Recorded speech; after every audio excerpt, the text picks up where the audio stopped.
वन्यजीवों के संरक्षण के लिए पहचान रखने वाला कोटा वन्यजीव विभाग अब दुर्लभ प्रजाति के पेड़ पौधों के संरक्षण और उनकी जानकारी आमजन तक पहुंचाने की दिशा में नई पहल कर रहा है। वन्यजीव विभाग के द्वारा अभयारण्यों और अभेड़ा बायोलॉजिकल पार्क में दुर्लभ पौधों का क्यूआर कोड लगाए जा रहे हैं।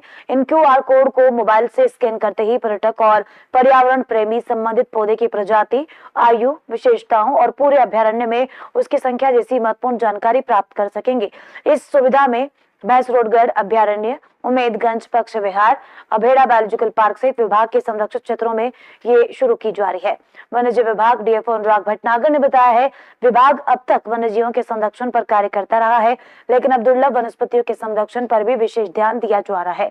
वहीं कलक्लास और सुंदरी जैसे दुर्लभ प्रजातियों के बीज एकत्रित कर उनकी संख्या बढ़ाने का प्रयास किया जा रहा है।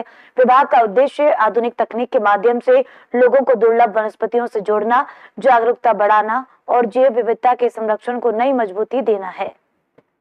लेकिन ट्रीज के ऊपर कंपैरेटिव काम थोड़ा कम हो रहा है, तो हमने ये ध्यान दिया है कि कौन कौन सी ऐसी स्पीसीज हैं जो रेयर हैं और ख़त्म होने के कगार पे आ गई है। जैसे कि मैं आपको बताना चाहूँगा, जैसे काला पलाश होता है, उसके पेड़ पूरी भैंसरोडगढ़ सेंचुरी के अंदर सिर्फ एक पेड़ मिला है हमें अभी तक, और शेरगढ़ सेंचुरी के अंदर भी एक ही पेड़ मिला है, तो वो बिल्कुल ख़त्म होने के कगार पे आ गया। तो हम कोशिश ये कर रहे हैं कि इन पेड़ों का बीज इकट्ठा किया जाए, उनके हम जो आरईटी बोलते हैं, इनको रेयर एंडेंजर्ड थ्रेटन्ड स्पीसीज, इनके पौधे हम अभी कोशिश कर रहे हैं ज़्यादा से ज़्यादा इन पौधों को हम तैयार करें, नर्सरी कर रहे हैं, इनका सीड कलेक्शन कर रहे हैं। अब इसके साथ साथ हम ये भी कर रहे हैं, यदि हमारी सेंचुरी में कोई भी टूरिस्ट आता है तो उसको हम उस ट्री के बारे में बताएंगे। जैसे एक ट्री हमने लगाया बीजासार है, विजयसार का जो पेड़ होता है, उसके ऊपर हमने लगा दिया, या महुआ का पेड़ है जैसे मैंने ये बनाया इसका, तो इसके साथ हमने उसका एक बोटानिकल नेम दे दिया, क्योंकि जो लोकल नेम होता है वो सबके अलग अलग होते हैं। कहीं पे महुड़ी बोलते हैं, कहीं पे महुआ बोलते हैं, कहीं पे मोड़ी बोलते हैं। हमने उसके साथ साथ लिख दिया मधुका लॉन्गिफोलिया, यानी कि ये पूरे हिंदुस्तान के अंदर पूरे वर्ल्ड में आप जाएंगे तो मधुका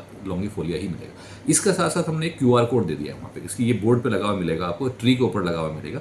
तो जो इसके बारे में जानना चाहता है, जैसे इसको स्कैन करेंगे तो इसके फोटोग्राफ्स, इसके बारे में कहाँ कहाँ मिलता है, इसके फ़ायदे क्या क्या होते हैं, इसके सीड कब आता है, इसके ऊपर फल कब आता है और उससे क्या क्या फ़ायदे होते हैं, सारी डिटेल आपको इसके अंदर मिलेगी।